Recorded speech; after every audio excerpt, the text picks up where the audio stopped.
So this panel came about through one of our friends at the Academy of Music and Sound, and he said that very often people are interested in working in music and they're not really sure where to start or what kind of jobs are out there. And I think it's also important to give people an insight into what sort of skills or what sort of things people are looking for and how people got their start. So, Nikki, you've met already this morning. Tony as well, and I'd like to introduce Lewis, who's works at the Academy of Music and Sound, but is also a musician. So, Lewis, do you want to give us just a quick intro about what you do at the Academy and also what you do yourself? Sure. Hi. So I'm Lewis. I work for the Academy of Music and Sound as a business development manager. So, in essence, my job is, as the title says, to develop the business that we run.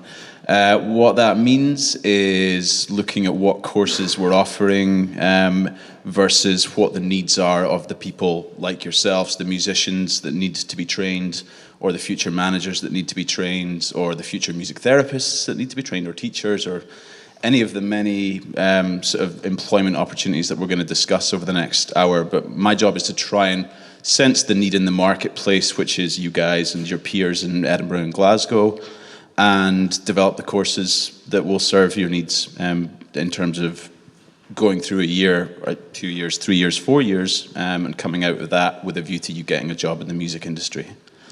So I think you've touched on it already, but it would be good to just go through some of the different roles that there are and that involve working with music. And I think that some of the more obvious ones are music managers, record companies, producers, promoters, studio engineers, sound engineers, obviously musicians as well, tour managers. What else would you add to that? Well, I think music therapy, any form of music where you're delivering some kind of social impact. So that might be working for a kind of youth music project. It might be something that involves working with disabled people. One of the projects that's been really successful that we're kind of in the process of developing with the Academy through our apprenticeship program is a LGBT-focused record label. That's the sort of lesbian, gay, bisexual and transgender community. And that record label is focused on releasing music by artists who are specifically from that demographic. The positive in that, or the social benefit of that, is that these are often people that maybe have some fears about being who they are in society, or they have some fears about how the people that are supposed to care about them respond to who they are and how they feel. So we use music as a form of therapy in that respect to help them express themselves and to help them find other people that share how they feel. And in doing so, hopefully we deliver some kind of social benefit for them and give them something that they can run as a business themselves. And I think we'll talk about the apprenticeships a little bit more later on, but I think that's a good start, and you can add to this a whole lot of jobs that you wouldn't necessarily think have a music connection, but can do if you specialize in that area. So that's professions like accountancy, lawyers. I even know a doctor that works at music festivals, because you do a big music festival need to have a doctor. So even if you're not thinking about working in music, there's very often areas where if you are involved in music, you can end up playing a part. I think that very often people think, oh, if you're in a band, then that's it, you're never going to make money, and if you stop being in a band, that's your working life is over. And I think that in that respect, we've got three very good examples here, because all three of these illustrious panelists are also musicians. And Tony, I think it'd be interesting to start with you. How did you go from being a musician to ending up at Emu Bands?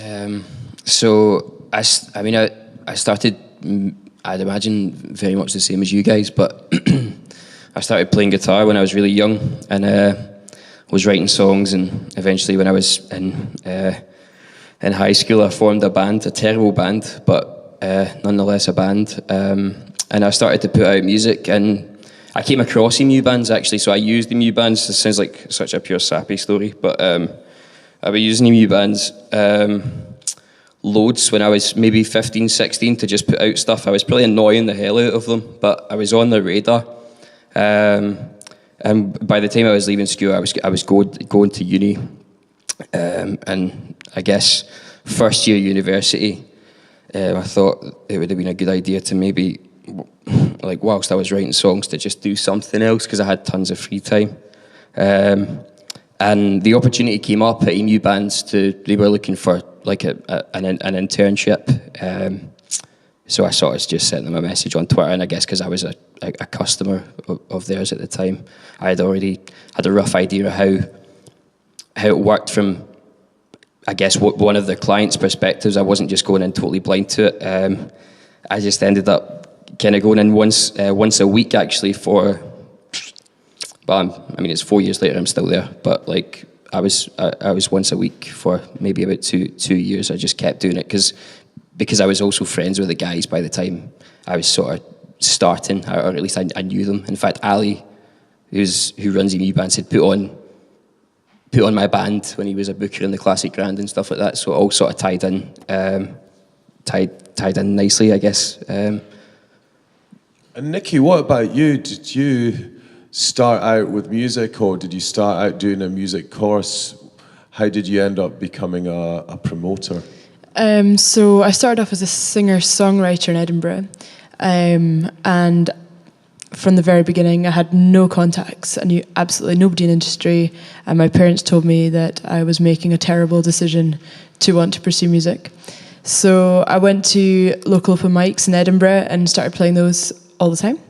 Then it kind of built up to, I ended up running the open mics, and then I started running acoustic showcases monthly for the really great artists that came through the open mic scene, and then playing bigger gigs and doing bigger gigs. And then I was asked by other people if I would run their shows for them, repping it's called, which is when you ask somebody, you just kind of pay them a fee and they will look after the show on the night. I was very fortunate because we had facilities and services in Edinburgh such as Born to be Wide and Wide Days, so I'd always go and volunteer for that. I'd get a wee mega bus for a tenner to Brighton and volunteer at the Great Escape and in the city in Manchester before it finished, just to get experience and meet people. I started managing the bands as well that I put on, and then I moved to Glasgow because I thought, I've done everything you can in Edinburgh, all the rest of the Scottish industries in Glasgow. How do I do that?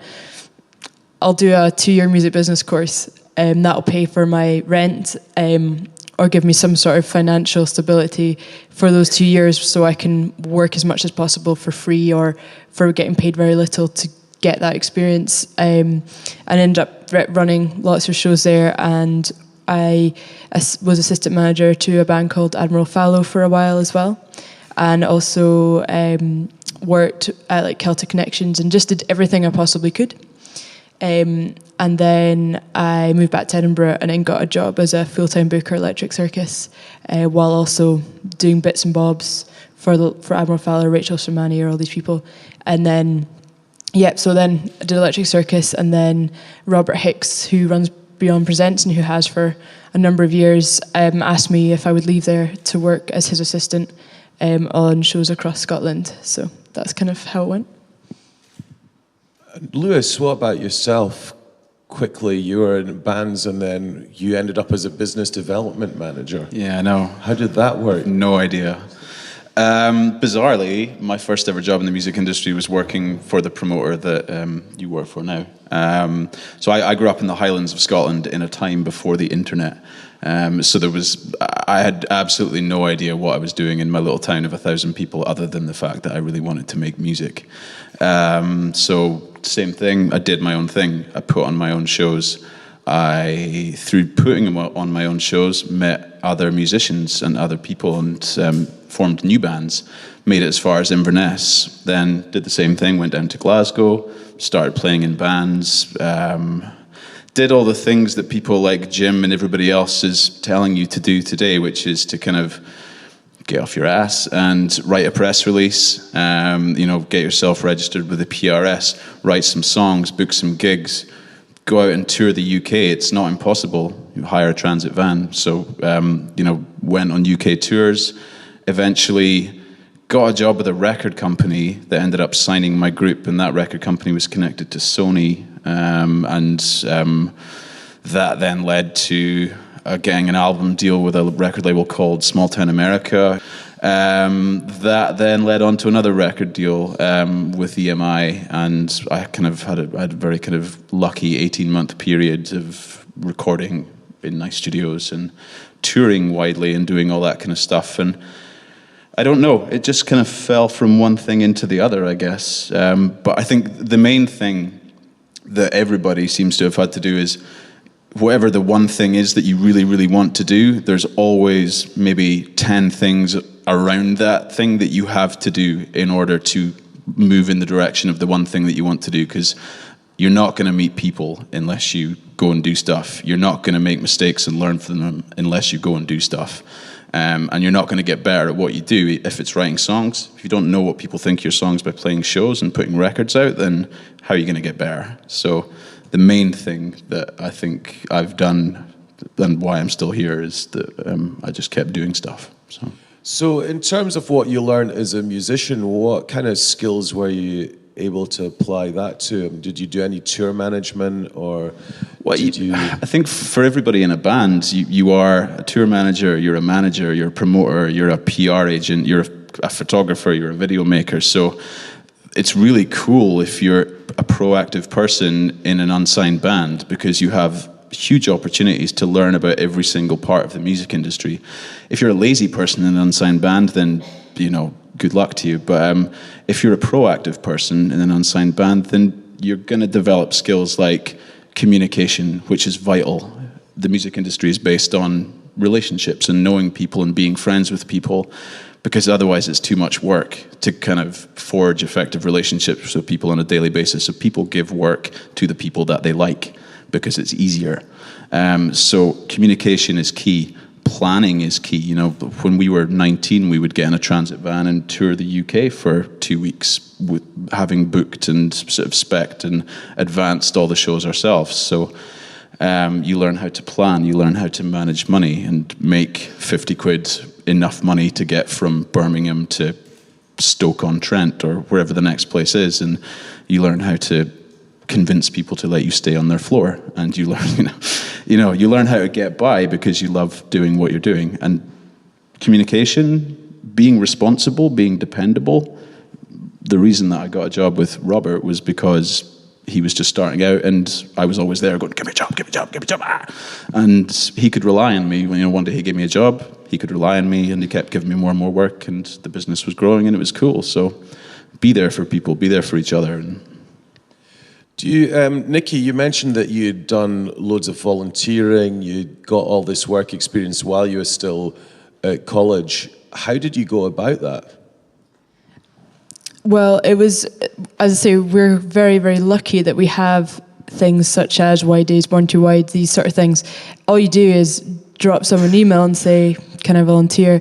They actively look for volunteers for the likes of The Great Escape. If you see people that you like and you think, oh, I'm kind of interested in what they do, drop them a line, tell them. If you tell them that you've made the effort to go to Brighton to network and get to know people, or that you're really passionate about this in Glasgow, or that you've done all these things yourself, they're likely to listen to you.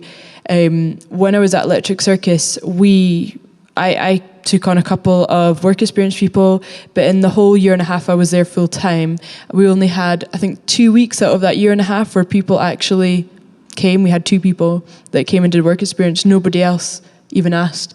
And I could have gone through and I could have taught them everything about that venue or whatever, or promoting shows, which if they'd shown to someone else would have got them a job. It's surprising how few people actually ask and make these things for themselves. In Edinburgh, I think when I was like 19, 20, there was probably about 3 or 4 people of our age that actually were reliable and actively seeking work in Edinburgh, and it was Michael that's here, myself, and then there's another guy called Alex Howell, who were all the same age and all actively doing stuff, but there was very few others. So if Olaf or whoever needed somebody, it's quite easy to, you're going to be on the top of their list if you turn up and you work hard. I would say this, I mean, it is as simple as just asking. There's not, and we've, pretty much everyone that's wanted to volunteer for our big event, Wide Days, we've taken on, or we tried them out at an off-the-record event or one of our smaller Born to Be Wide events, and it really is that straightforward. So everyone that works within what we do has at some point just come up and said, can I get involved? And although they can't get a full-time job out of it, there is some work out of it, and it also means that they can use the contacts they make through doing the things for us to actually go and get full-time jobs. And that's something that we've seen quite a lot recently, that people are going into jobs a lot quicker than the process that Nikki's described. I think it's also worth, how many of you are students? Because I think there's another thing that Nikki's alluded to, and this is really important. While you're students, use that time to actually be making your contacts. We went through 30 CVs recently for an internship, and we ruled out a lot of students because the only stuff they'd done was stuff that was part of their coursework, rather than showing any initiative of their own to start things up. In fact, for us it was more interesting in some cases that people weren't studying music but had actually shown that they were doing a blog or writing or going into loads of gigs, and that really makes a big difference. So when those opportunities are presented to you, you can get access to a lot more people these days than you could even 5 years ago, because there are so many events where they actually show up.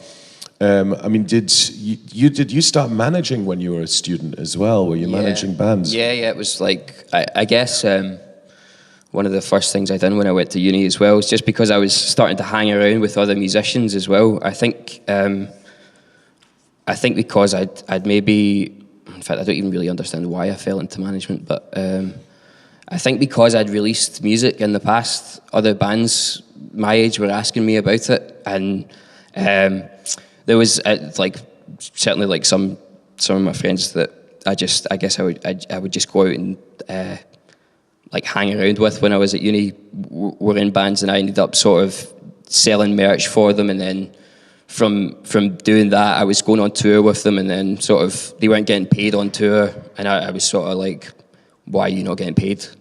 And they were like, oh, we don't ask for any money, and I was like going totally mental about it. So I ended up just managing them, I guess, out of like total despair more than anything else, and then I ended up like really enjoying it. But I think just it was like when you guys said, like, so of you guys that are students, how many of you are doing music courses? Cool. Like I did like a music education degree as well, and not music education, music business degree.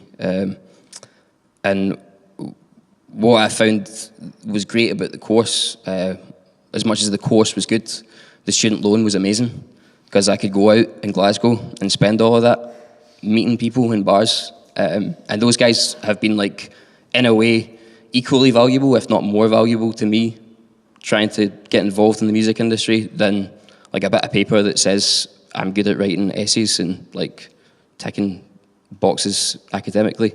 I'd say that, like, it's such a social industry that the amount of people that you meet, you need to just be like a nice person, and people are more likely to take a chance on you rather than like any qualifications that you've got. How many of the students aren't studying anything music related? What are you studying? I know you're studying nursing, and what about you two guys? Pardon? Social sciences and engineering, did you say?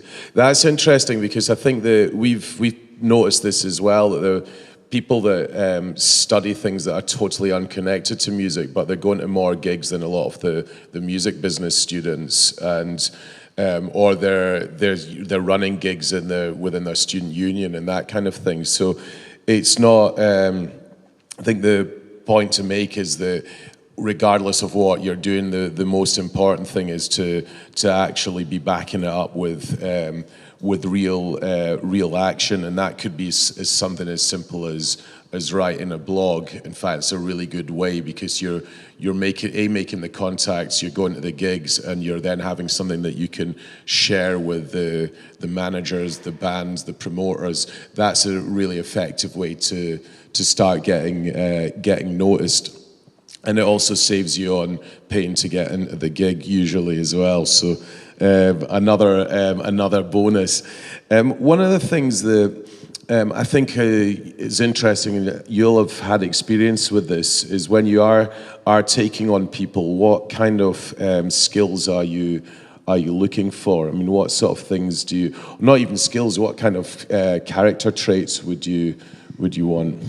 It sounds really silly, but just being hardworking and turning up and reliable, like, are there three things that seem so obvious, but I can count on one hand how many kind of younger, up and coming people I can find that I can trust that they'll be there and they'll do a good job. And if you're one of those people and you work hard, then it won't take you long to get noticed by various people, because it's a difficult industry.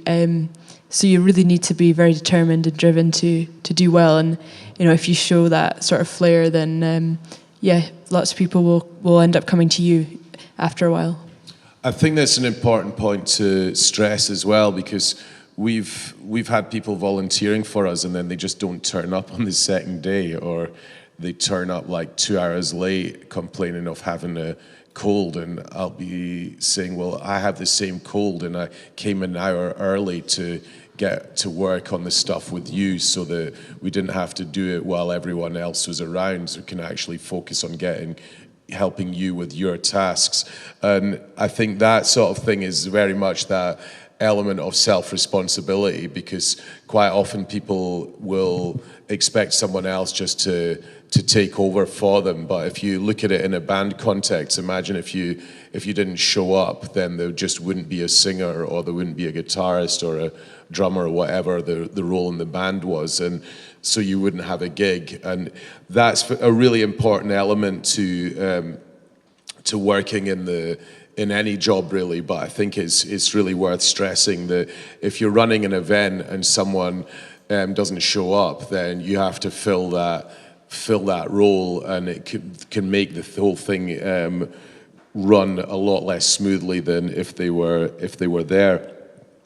One of the things that I think's really come up already is the fact that there are all these different skills, and I think to quite a lot you have people that are doing various different roles within the music scene, or within even in their working life. I mean, Nikki, you've been a booker, but were you not also a manager at the same time?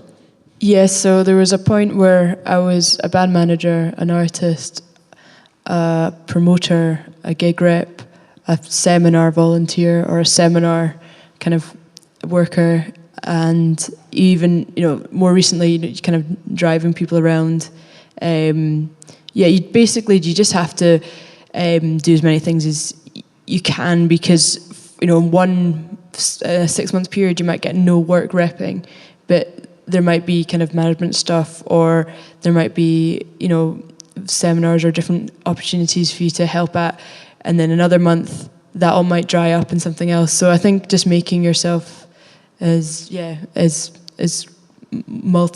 at multitasking, and just as reliable and useful as you can be.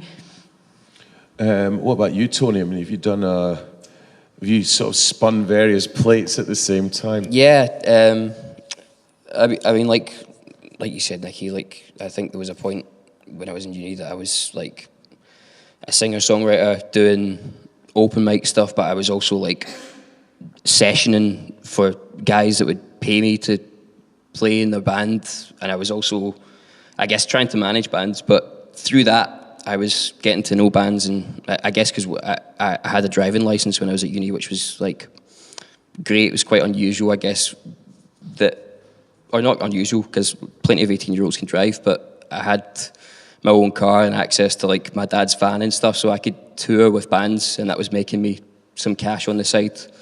And certainly, like, doing those different things, you pick up different skills. But like, I was thinking there, if I hadn't done all those things, there's jobs in it that like I really, really enjoy, and jobs that I totally hate that I thought at the time would have been great. So like, I think trying everything, even if you think it's not something you're going to enjoy, you'll end up maybe surprising yourself. It's also worth stressing that there are just tons of things that one doesn't enjoy. So you could actually have the dream job, but there's still going to be an aspect of it that you hate and you just have to do.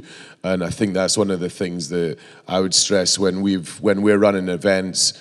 There's not a single job on any of our events that I haven't done at some point, and very often that I've done in the past few months. So it is always one of those ones that if I'm passing something on, it's because I've been doing it for years and I've been waiting for the opportunity to hand it over to someone else. So those things can be pretty mundane, but they are also part of what is involved. So that could be doing a spreadsheet on Excel and working out finances. It could be proofreading a press release or your biography. Any of these things are things that you will very often have to do or be involved with in a lot of different roles. I would say as well, even though you might think that you don't have any kind of major skill to bring to the table, very often if you sit down and look at the stuff you've done, you could end up having a knowledge or experience that would be really valuable to someone who has got a company and is established. I mean, you know, an example that I'd give is that I've never had time to learn how to edit video. I find social media can be, you know, I can do it, but it's just so time consuming. Writing press releases I hate, even though I'm a journalist. And, you know, all of these things, if someone comes in and goes, right, I can do that, or I can do this, then it's, or I can help administer your office. All of this sort of stuff is actually really useful, and you could well be putting yourself in a situation where you bring something to the table that most people don't know about. And even if you haven't any sort of discernible experience or skills, the fact that you're turning up on time and you're willing to work hard and prepared to just get your hands dirty is already putting you way ahead of a lot of people. The important thing is to actually enjoy what you're doing, because then you can actually spend a lot more time on it. I mean, what would you say, Nicky, was really what makes you get out of bed in the morning and do what you do? What do you enjoy about it?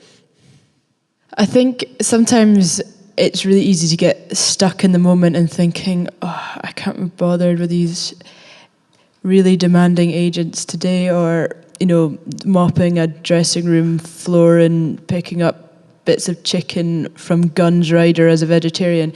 But like, I think it's when you step back and you look back and you think, at 15 years old, when you had this dream of doing music in some capacity, if you kind of went back to your 15-year-old self and looked at what you've achieved up until now, I think knowing that you've done as much as you have and you don't really think about it or give yourself any credit, I think that's the thing that makes you go, that's cool, I've done this and this, and there's still more that can be achieved. And I think sometimes it's nice to get those little recognitions from people, or even if it's just someone going, that was a really good show, or you did a really good job of that, or, you know, this meant something to me. I think those things also keep you motivated and focused when you're picking up that chicken. Sony, do you ever have to pick up bits of chicken at Emu Bands? No, quite gladly, I don't have to do that. I have to dust. Sometimes I have to dust. But I guess like digital distribution is a hugely specific job that I would say as well. I knew nothing about it, like, because you can't go and like learn it anywhere. So to touch upon what you guys were talking about when you're like hiring someone, like nobody is expected to come to us and know the ins and outs of digital distribution when they're coming for a job. It's just more so the willingness to learn, and that their attitude's totally great. But for me, what I really enjoy, and I guess if you asked anyone else in my company, they would all give you a different answer. But like, I love working with bands that come in that are just like total like nobodies to begin with, and then maybe you do 2-3 releases with them. You're working with them, and you'll get a call. And this is actually maybe bad for us as a company, but it sort of makes me smile if you get a phone call from a record label being like, or Universal will phone us or something saying, we've just signed this band that you have on your roster. Can you take down all the releases because we're going to put out their album? We're going to do this X and Y, and it's sort of like it's like a good closure to your whole relationship with them, because you know that you've sort of helped them set themselves up in a way that they're now able to forge a full-time career out of it, which is great for me. Is there anything that we've been talking about here, or anything that's been discussed over the daytime that you want to ask about, or that you've got a particular interest in, or is there anything, in fact, that we've not covered that you'd like to ask us about? Because as you probably realise, that most people that have been speaking today wear various different hats, so there might be something that we've not really talked about, but that we could give you some help on. Where does the money come from for these young like start-up bands? Like, who actually pays for them to go into the studio and like pays for their rehearsal time and the time to get it mastered and stuff? Like, where does that money come from? In a lot of cases, it's the band themselves have to make the sacrifice. I think there's ways you can raise that money. I think PRS, as earlier as, I think Bwani Junction, they funded their whole first album off PRS. Just playing a few small festival slots, or just playing, if you play like, we work with Rachel Sermani, and I think she lives off her PRS royalties because she plays 150 gigs a year, and that ends up coming that's a kind of her peak number, and that generates a lot of money. When I did a first release with a band I managed, and we did a tour, and we did a combination of busking, gig fundraisers, PRS. There is money you can, like Creative Scotland offers funds to help support young people release. Just gigs, or selling kind of homemade CDs, or actually just asking for donations for homemade CDs. We ended up getting a tenner for a CD that was probably worth £2 that we were like, well, have it for £2. They're like, no, we want to support you, here's a tenner. And if you just plan that, and then plan how much it's going to cost for you to do everything, and all the little revenue streams that you can make leading up to that, then you can scrape through a first release or a first tour without, everyone invests a little bit of their own money, but if you're clever about it and think of new ways you can raise money, it's possible. I think an important point is really that lots of bands they think they're struggling, but if they actually invested £50 in joining PRS and took a couple of hours to join PPL as well, that they would find especially if you're doing a gig like Tea Break, where you get £100 in a crate of warm lager, but you get £1,000 for the songwriter gets £1,000 for the PRS. So very often I think people are unaware of those areas where they can be making money. And we ran a panel on it at a previous Off the Record. So if you go on the YouTube channel, it is, I think, called Music Making Money. So that gives quite a lot of other little tips on ways that you can generate income. Even something like getting your videos picked up by different music TV channels. Gav, did you want to add something to this? Yeah. This is Gav, who ran a studio in Edinburgh and records all our sounds, so he's a bit of an oracle on this subject. Yeah, well, yeah, I was just going to say the Creative Scotland Time to Shine Fund is for young folk can apply, so that's I think up to 25, because there's a lot of money available for organisations to apply for, but the Time to Shine one is for young folk to apply to themselves to get money to do things like go and record a demo.